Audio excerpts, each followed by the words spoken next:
Hey everyone, and welcome to Almost Cancelled. I am Peter, that is Connor, and we are going to talk about a new show. It's called The Sun. It's from AMC. Season 1, episodes 1 and 2 premiered together. First one's called The First Son of Texas, the second one is called The Plum Tree. As a premiere, so the pilot sort of thing, so we're going to start with no spoilers, spoiler free, and we'll give you a warning about halfway through before we go into them, if we do choose to. Sometimes it's a bit weird, because sometimes some shows you don't really need to, depending on what the plot is. This one will probably need some, but... So this is a western. Yes. It is a western told through two generations. Well, not two generations. It's the same person, but you got young Eli and old Eli. Young Eli Yes. played by some teenage person, and old Eli played by Pierce Brosnan. Yes. No one cares who the young one's played by. No, they don't. No one cares. It's just, it's Pierce Brosnan. Cool. Yeah, Pierce Brosnan. I would argue the Pierce Brosnan section is the main part of the show, and then the other part serves more as a flashback. Think Arrow, think Yeah, that kind of thing. it's kind of like this is how he came to be who he is when we Yeah. see him today. Yeah, and he is becoming sort of wealthy. I mean, I think he's like a cattle rancher. That's how he gained his wealth. But now he's trying to get into oils, kind of what the character's goal is. And we see like his backstory is a very traumatic sort of start, where his family is sort of taken and killed by Native Americans, and he ends up with the Native Americans, and that's kind of what the flashbacks are about, and that's that story. Yeah. And that's kind of just about. And then in present day, there's like tensions with the Mexicans, and he's got his own sons at this point with their families, and there's tensions of possible violence between the Texans and the Mexicans, and it's kind of brewing, and that's kind of what the main sort of gist of the show is. It definitely is an AMC show, and what I mean by that is that it's got a lead character who's morally all over the place, and it's, you got your anti-hero. Which isn't necessarily a good thing or a bad thing. It's just an AMC thing at this point, isn't it? It's just an AMC thing. Whether it's good or bad relies on every other factor under the sun. That premise. I mean, you could argue maybe we're maybe sick of these morally dubious characters, but I think the quality doesn't really come from that. It comes from elsewhere. Yeah, definitely. So I think honestly, my sort of summary, quick kind of review of this is that it's not terrible, but it's exceedingly tedious. I don't think I go quite that far. I mean, I agree. It's not bad, but I don't really care. It's not particularly engaging, but I didn't find it tedious either. I think the problem that I'm having with it is that it keeps spending time doing things and telling me the story in a way that doesn't make it engaging. There's a lot of there's nothing wrong with the ideas of this Eli's son in present day wants to be more of a good person and doesn't like the shadier tactics that his father uses, and he tries to do things the right way. There's a scene in the second episode where he's telling his daughter a story. It's Huckleberry Finn, I think was the story. I might be forgetting, but they're talking about slavery and they're talking about doing the right thing. So even though helping slaves at one point was illegal, it's not necessarily the wrong thing. And he wants to do the right thing, and his daughter seems to also have that moral compass. And she's like a sort of early teens kind of age, and it's like there's nothing wrong with these ideas. These are all fine ideas. You got your morally grey father who sometimes isn't even grey. Sometimes he's more in the dark, and then you've got the son who's trying to be a better person. And you've got these tensions. There's nothing wrong with any of these ideas. I think they're just not portrayed in a very engaging way. I agree with that. It's there's enough there that it's like this could be interesting, this could be really good, but it's just not quite there. Yeah, it's got like a big part of the plot of the first couple episodes is the rise of the Mexican tension, and you've got this more wealthy Mexican family as well, the Garcias. They're sort of main characters as well, and I think it's Pedro Garcia is the sort of again the head family member of that. He tries to be friendly with Eli, but then there's sort of incidents that sort of neither of them are kind of responsible for, that kind of pit them against each other, and you can tell they're going for I don't know, I don't want to say Game of Thrones, but sort of No, it's like warring factions, but and like the heads of these families are making the decisions, even though they're not necessarily responsible for the cause of the events. Yeah, they're going for this. They're going for that kind of thing, and I just when they have this meeting, I think it's in the second episode, they have this meeting to try and sort of like not go to war. Essentially, they have this Pretty meeting much, yeah. to try and sort of come to terms with the events that have happened, and I couldn't help but feel like I'm not really engaged by either of these two characters, or they've not given me enough to actually be invested in what they're fighting for, what's at stake, or what. I think that's more relevant for Pedro, especially because obviously with Eli, he's supposed to be kind of grey. That's kind of the point of his character at the minute. So I was okay with that. But Pedro, we only had a couple of scenes with him before this, and you kind of get, oh, this is where he stands, but I don't know why. I don't care about what purpose is saying it for. Especially he just since is saying it. Especially since with Pedro, we kind of spend more time with his daughter than we do with him.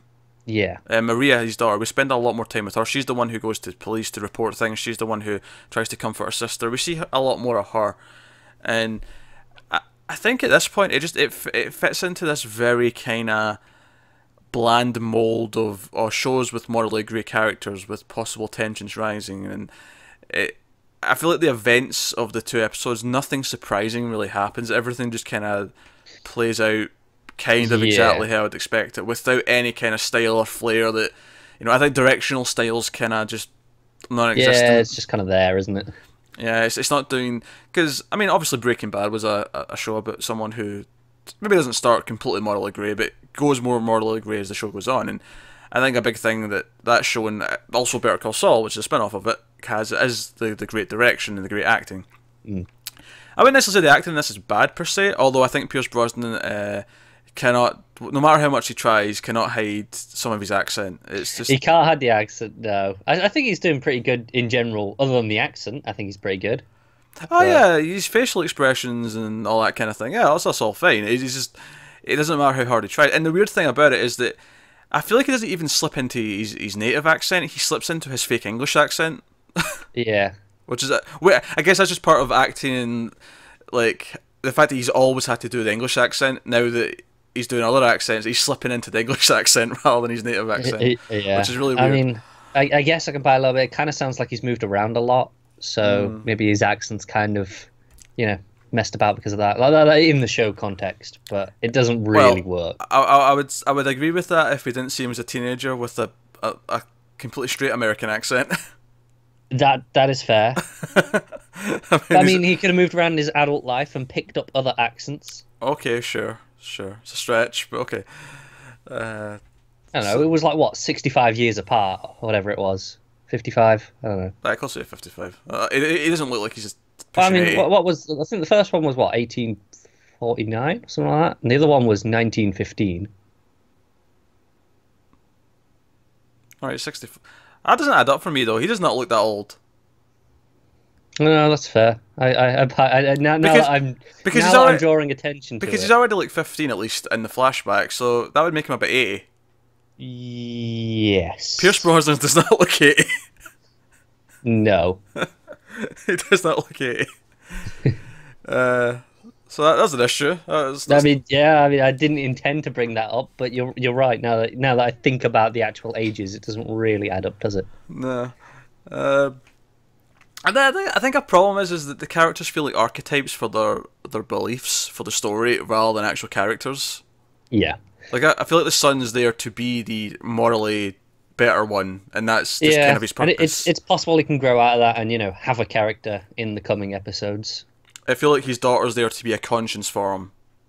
Yeah, definitely. And everything's so thin in that sense, where I can just see the purpose in the plot rather than actually seeing these are people, these are characters with thoughts and feelings, and they have depth to them. They feel like they're there to serve their one purpose in the story, and that's kind of just uninteresting. It's unengaging, and combine that with the fact that they're just telling the story in a fairly on the surface level. There's very little intrigue, and that wouldn't necessarily be a problem if the direction was more engaging, where to the point where, like, it doesn't matter if I know exactly what a character's going to do in a scene. The build to it happening can be suspenseful and can be the thought process of the character doing it. Whereas in this, it just kind of, it feels like people just sort of meander. It's a meandering show. I feel like it maybe lose like 6 or 7 minutes, tighten it up, might be more interesting, because you cut a little bit out of each scene, speed things up a touch. Might feel like there's some urgency to that's kind of my problem. All of it kind of feels like they're just going through it, they're taking their time, they're strolling through things, but I'm supposed to believe they're on the brink of war, essentially, and it doesn't feel like that. It doesn't feel like that at all. In fact, one of my big problems as well, actually, is there's a scene in something happens at the end of episode 1. There's like a big thing that happens at the end of episode 1 that's kind of like, oh, big shocking event. This is going to rise tensions. This is going to the characters' livelihoods are at stake. And in the second episode, there's a scene where the second son, who we don't see as much of, but he's not got a family, he's a bachelor, but there's a scene in the second episode where he basically says, it's fine, we'll just do it again. No big deal. Yeah, yeah. He literally kind of undermines it, doesn't it? He literally just says that as if, it'll be fine, we can just do it again. Whatever. Yeah. And it's like, well, if it's not that big a deal, why am I supposed to care? Yeah. Like, I don't know. That's kind of. Should we get some spoilers then to talk about things a bit more specifically? Yeah, I can do. Yeah. I will say I can see the flashbacks suffering from the same kind of thing that Arrow suffered eventually, where I don't know, like, beyond, like, okay, they want to tell this story of how he became the the tough asshole that he is. Yeah. And that's what they're doing here. But, like, I don't know how compelling because the second episode, for example, has like a very sort of tight story for the flashback. Yeah, it does. Where you can credit to it there where it knows what it's doing with its flashback, at least. Yeah, that's fair. But at the same time, I don't know how interesting that flashback necessarily was on its own. Like, No, that's true. Like, I wasn't necessarily that compelled to see him being beat with sticks for several scenes. Yeah, that's a fair point. It kind of feels redundant. It's like, yeah, we want to show how he became this morally grey, badass, but do I need to know? It almost robs his character, because I think not knowing what he went through and how he became the character and reveal it through his actions in present day would almost be more interesting. It's almost like I don't really care when he starts to torture someone in present day when I've just seen the shit he went through as a kid, because obviously he's messed up. It's like things, where he gathers all the people in his house, for the meeting, the show and tell, pitch. They've got a party, and they're just talking to everyone. Are there spoilers before we start going into proper this isn't anything there. It's stuff like where he gives a look at the Native American guy, and it's things like that where you don't need this flashbacks, because I get, there's something there already.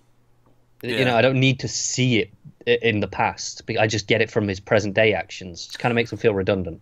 Do you know what's really funny? It's kind of the opposite problem to Iron Fist. Whereas with Iron Fist, we got just these brief glimpses of like how he became who he was, and we said that was a mistake because we didn't really buy that he was who he was, and we needed more of the flashbacks because it was actually an interesting. Because he's in a mystical city in these flashbacks, and we have all this, and it's all.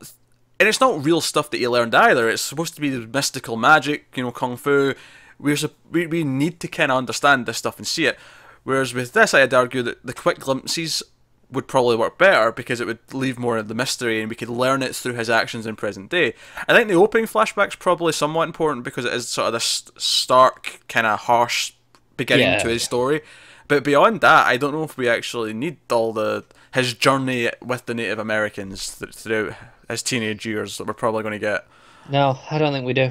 And that's kind of a problem where they feel a bit redundant more than anything. They're not bad, but they're just redundant. Yeah. And you've got them being redundant, and then you've got the main story it feels like it's going at half speed. And as a result, at the end of the 50-minute runtime of the first episode, it was like, alright, I guess episode 2. And I really feel like you could have fit both these episodes into one episode. You could have had 1 hour-long episode that had done both these episodes' jobs. I agree. And that's what I mean. It just feels like they're taking too much time, and I don't buy the tensions because of the way it's paced. I feel like, speed this up, make me believe that this is a dire situation, and it just never does. Yeah, no urgency, no feeling of... Like, there's just no... You don't buy the climate they're talking about. No. You don't feel like they're on the brink of this happening. You don't feel like this is going on. It feels like it's just a bunch of actors on well, not set because they're out in like the fields, but yeah, it just feels like actors doing a scene rather than actually convincing me that there's all this stuff going on around them. And I think ultimately that problem there lies down to the fact that they're not characters; they're just plot conveniences for most of them. If they were characters, it wouldn't feel like, this is an actor telling me that they're the morally good one. I'd feel like, this is a person. And then it wouldn't be an issue because things would stem from that. but it's just not there at the minute. I think ultimately it boils. I mean, we said the direction wasn't particularly great, but I mean, some TV shows don't have great direction, but they have good writing, so it doesn't really matter. You enjoy it for the good story. Some have both. Some have just good direction. But you can have mixes and matches of these, and they can work. But the writing here at the core is kind of the problem, though, because where it feels like it's lingering on things, but the style and the direction or whatever is not there to really make the most of those moments to build drama out of them. So as a result, you just feel like you're going through a checklist of scenes. Right, this sets up that. Okay, sure, you're right. It does set up that, but you didn't. I don't really care that you set it up. So there you go. Connor has chronic hiccups, and he just fought one back. Which I'm telling him this because we don't all. Obviously, we don't mention it every time, but sometimes you make a really egregious noise, and I feel like if we don't address it, it just looks like you're being rude. So I'm pointing it out. It's probably more relevant on a first episode of a show where people might be checking that out just for this. Yeah. Some people, every video is maybe someone's first video on the channel, but an episode one especially. It's more likely, isn't it? Yeah. All right. So some spoilers then. So full spoilers from this point on. I don't think I'll go through a lot of these, but one of my big problems with the end of episode 2, actually, and this is just going over a point that I had earlier, but I want to talk about a specific moment just to sort of really showcase it. So at the end of episode 2, so the morally good son, Pete McCullough, he has this scene with his daughter where they're talking about the book, and he's like, and he's been sort of not wanting to do all this torture stuff and find out, because they caught him because he was one of the guys who blew up their oil rig. Yeah. And his morals get the best of him. He's like, I can't do this. I need to free this guy. He goes out to where they hold him in this little shack. He takes him out, rides him out to the river, and he's like, right, you can't stay around here no more. But I'm going to let you go. Just cross the river, go to Mexico, send for your wife and kids, blah, blah, blah, blah. I'll be fine. And Caesar, who by the way is the husband of one of the Mexican family's daughters, so there's a connection there, there's a personal connection there. Yeah. But the funny thing about that though is that Pedro kind of knows that they've probably got him, and he's willing to let it go because he knows he's been. Yeah, because he was like, "No, you're with them, and I don't approve of that." So, I think he says to Eli, "Yeah, if I had proof of it, he wouldn't be part of my family anymore." Yeah, he's willing to write him off. He's like, yeah, he's joined this radical group that are doing all this stuff. Yeah, I'm willing to let that go. It's fine. So he takes him out to the river. Pete takes him out to the river. And by the way, the fact we've got a Pete and a Pedro is really weird to me because they're the same name essentially. So he takes him out to the river, and Caesar, the guy, he's like, "You're just going to shoot me when I'm halfway across." And Pete's like, "No, I'm not. I'm not my father." And like he says that like 5 times over these 2 episodes. By the way, I'm not my father. I'm not. The apple has fallen far from the tree. I'm not the morally dubious man that my father was. Just in case you didn't get it the first time. Yeah. Don't tell us you're not your father. Show us you're not your father. And that's just, again, show don't tell. Writing 101.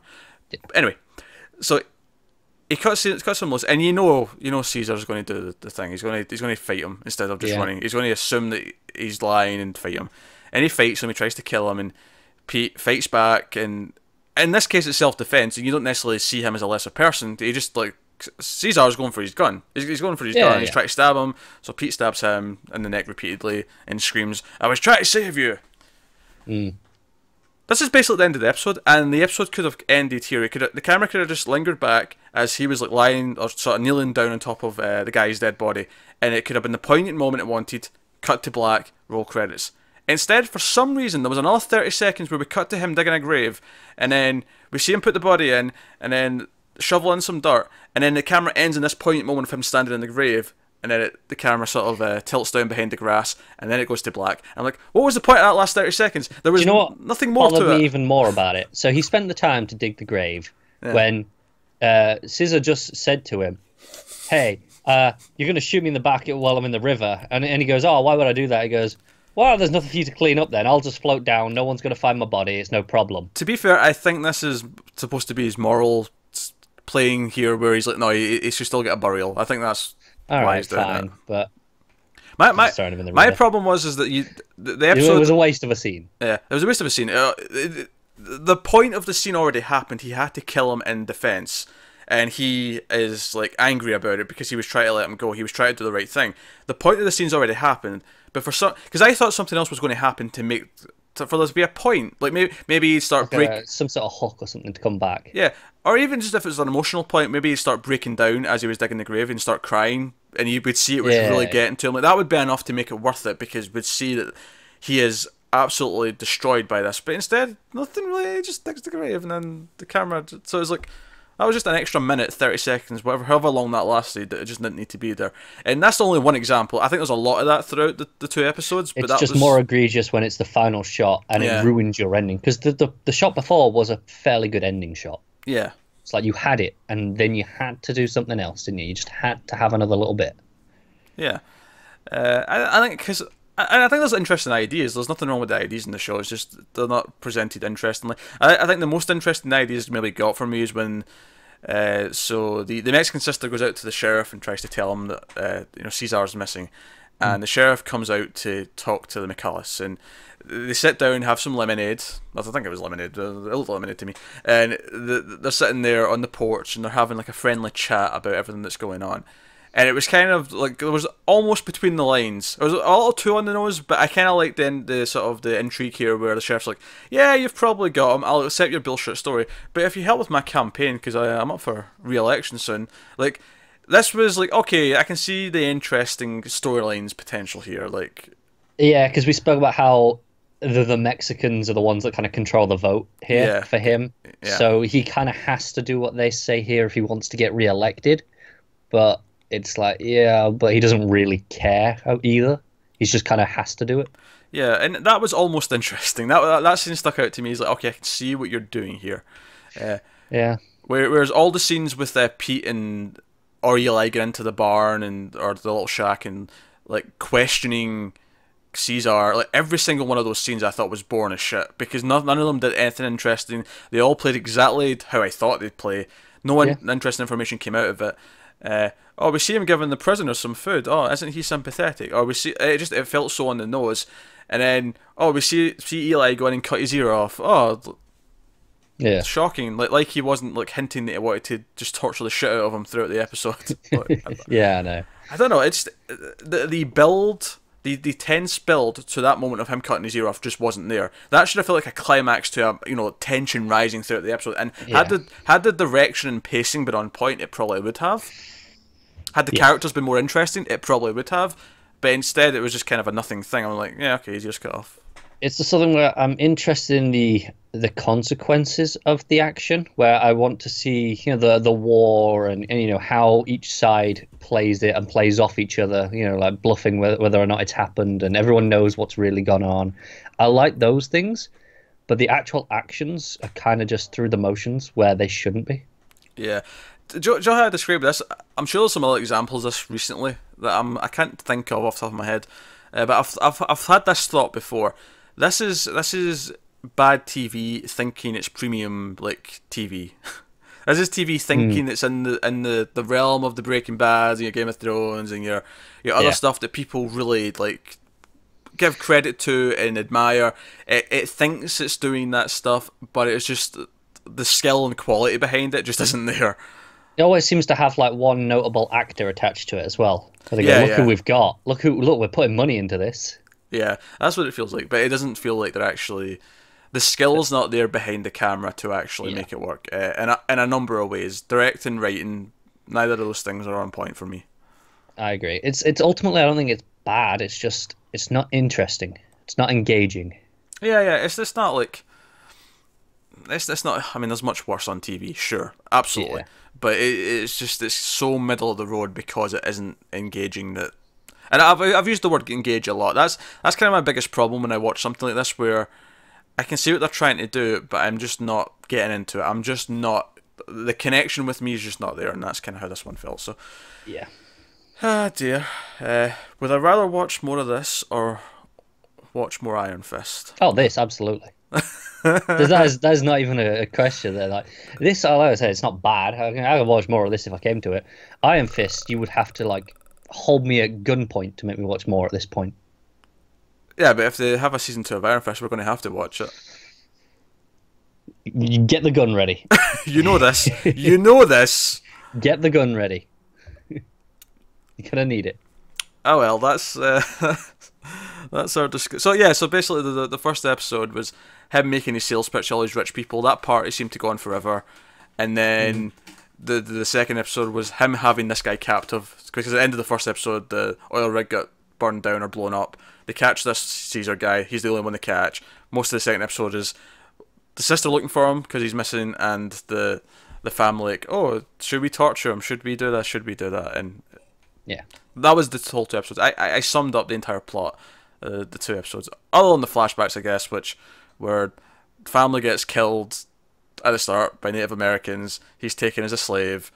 His brother gets killed because he fights back, kind of thing. And then second episode, the Native American girl who's been beating him up all episode has sex with him because she respects him after he stands up to her. Yeah, pretty much. And that's kind of it. But Yeah. I mean, I can't argue. I don't think there's anything I need to add to that there.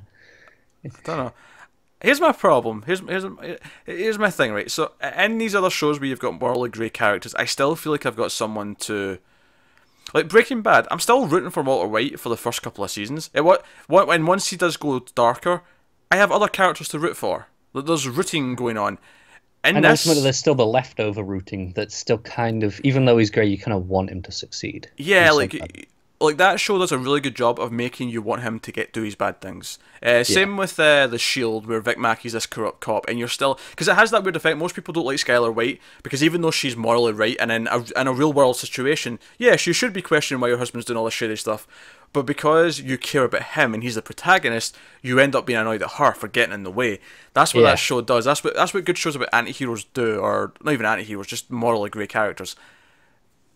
However, this kind of show, I'm just kind of looking at it and going, who am I rooting for? You've not made me care about Brosnan's character. You've not made me care about any of the other characters.